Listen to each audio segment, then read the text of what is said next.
नमस्कार दोस्तों, आप जानते हैं कि आरबीआई ने रेपो रेट 0.25% घटा दिया है ताकि महंगाई दर कम हो सके। रेपो रेट घटाने से बैंकों को भी अपना ब्याज डिपॉजिट पर और लोन पर कम करना पड़ा। अगर आपके पास पैसे हैं और आप एफडी बनाने के बारे में सोच रहे हैं, तो दोस्तों इस वीडियो को आप एंड तक ज़रूर देखना और लाइक करना, सब्सक्राइब करना और अपने दोस्तों को ये इन्फॉर्मेशन शेयर जरूर। दोस्तों आज हम एसबीआई के ब्याज दर की बात करने वाले हैं। इसकी ब्याज दर क्या है, कितना पैसा लगाने पर आपको कितना ब्याज मिलेगा, और अगर आप मंथली पैसा लेना चाहते हैं, मंथली ब्याज लेना चाहते हैं, तो आपको कितना पैसा लगाकर मंथली कितना पैसा मिल। पहले दोस्तों बात करते हैं कि रेपो रेट कम होने से एसबीआई का ब्याज दर पर क्या असर पड़ा है। दोस्तों 1 साल से लेके 2 साल नॉर्मल 6.70% ब्याज है और सीनियर सिटीजन का 7.20% ब्याज है। 2 से लेके 3 साल तक नॉर्मल 6.90% है और सीनियर सिटीजन का 7.40% ब्याज दर है। 3 साल से लेके 5 साल तक नॉर्मल का 6.75%, 6.75% है और सीनियर सिटीजन का 7.25%। अगर आप 5 से 10 साल की एफडी कराना चाहते हो तो नॉर्मल आपको 7% मिलेगा। अगर आप सीनियर सिटीजन हो तो आपको 7.50 मिलेगा, 7.5 मिलेगा।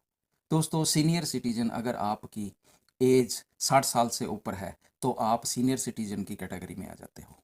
दोस्तों अब आपके पास सही टाइम है एफडी करवाने का, क्योंकि गवर्नमेंट महंगाई को कंट्रोल करने के लिए रेपो रेट और कम कर सकती है। ये हो भी सकता है कि रेपो रेट कम हो भी सकती है, नहीं भी हो सकती। अगर गवर्नमेंट ने रेपो रेट और कम कर दिया तो एफडी के ब्याज और कम हो जाएंगे दोस्तों। अब दोस्तों आपको एफडी के बारे में शॉर्ट में बताते हैं। एफडी का मतलब वो होता है फिक्स डिपॉजिट। वो आप 7 दिन से लेके 10 साल तक की एफडी बना सकते हैं और पीरियड के हिसाब से ही आपको बैंक उसमें ब्याज देता है। नंबर 1 पर है दोस्तों, एफडी पर ब्याज एनुअली लगता है, मगर ब्याज क्वार्टरली कंपाउंड होता रहता है। अगर आप हर महीने ब्याज लेते हैं तो ये कंपाउंड नहीं होता।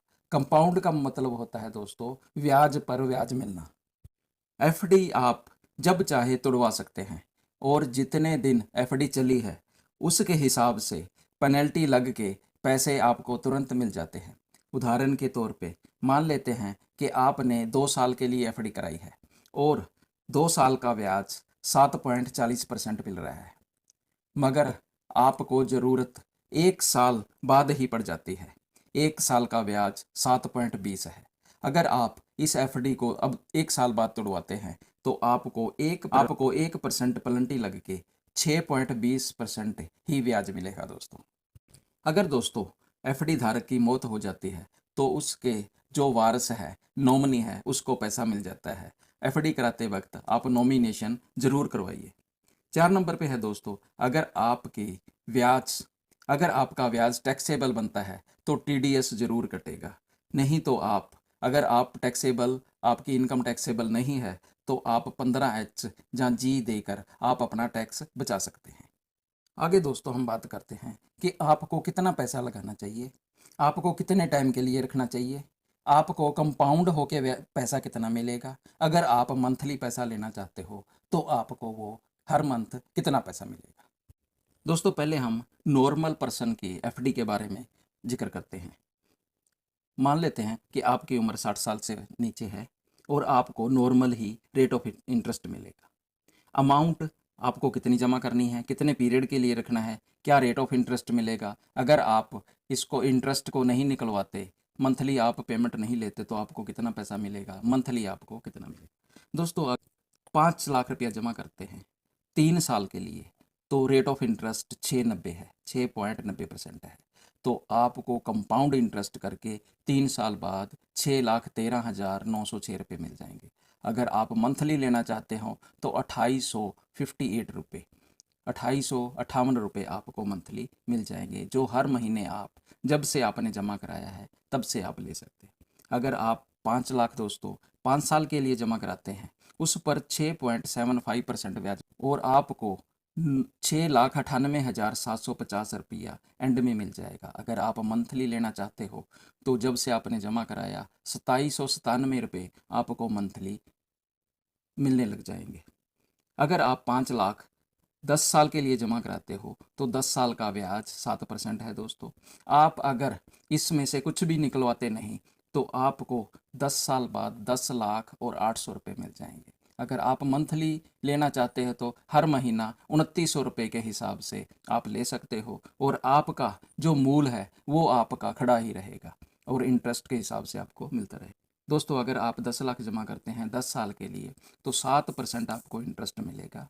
तो आपको कंपाउंड इंटरेस्ट के हिसाब से 20,16,000 मिल जाएगा। अगर आप मंथली लेना चाहते हो तो 10 साल तक आपको 5,800 एक पेंशन के तौर पे जहाँ एक सैलरी के तौर पे आपको मिलता रहेगा और आप 10 साल बाद अपना 10 लाख रुपया मूल वापस भी ले सकते हो। अगर दोस्तों आप 15 लाख रुपया डिपॉजिट करते हो एसबीआई में तो आपको 10 साल के लिए जमा करना होगा। 7% आपको इंटरेस्ट मिलेगा। आपका 30,24,000 आपका टोटल बन जाएगा अगर आप कंपाउंड लेना चाहते हो। अगर आप मंथली लेना चाहते हो तो 8,700 आपको एक तरह की पेंशन में लग जाएगी जो मंथली आपको आती रहेगी। 10 साल बाद आप अपना 15 लाख भी निकलवा सकते हो दोस्तों। अगर दोस्तों आप सीनियर सिटीजन हो, आपकी उम्र 60 साल से ऊपर है और आप चाहते हो कि मुझे 10,000 रुपया महीना आता रहे तो हम इसकी कैलकुलेशन कैसे करेंगे।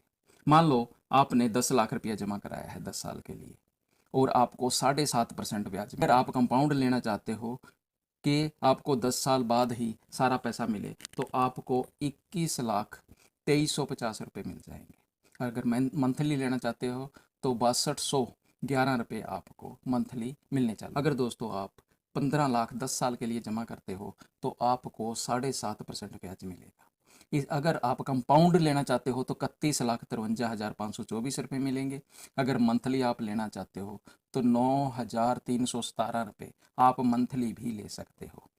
अगर आप दोस्तों 17 लाख रुपया जमा कर देते हो एक बार 10 साल के लिए तो आपको 7.5% ब्याज के हिसाब से 35,73,994 आपको मैच्योरिटी मिल जाएगी। अगर आप मैच्योरिटी नहीं लेना चाहते तो आपको मंथली 10,560 आपको पेंशन लग जाएगी जो 10 साल तक आप अपनी पेंशन ले सकते हो। 10 साल के बाद अपना 17 लाख अपना मूल भी आप निकलवा सकते हो।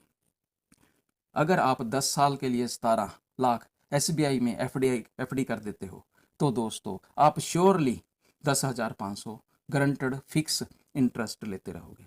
दोस्तों ये वीडियो एजुकेशनल पर्पज़ के लिए है। अगर आप एफडी करते हो और इंटरेस्ट घट जाता है या बढ़ जाता है तो इंटरेस्ट में वेरिएशन ज़रूर आएगी, इसलिए एफडी कराने से पहले आप खुद स्टडी ज़रूर करना। दोस्तों ये अगर वीडियो आपको पसंद आ गई हो, आपको समझ आ गई हो तो इसको सब्सक्राइब ज़रूर करना, लाइक ज़रूर करना। अगर आपको कोई भी डाउट लगता हो तो दोबारा वीडियो को ज़रूर देख लेना। मुझे कमेंट भी आप कर सकते हो और अपने दोस्तों को शेयर ज़रूर करना दोस्तों।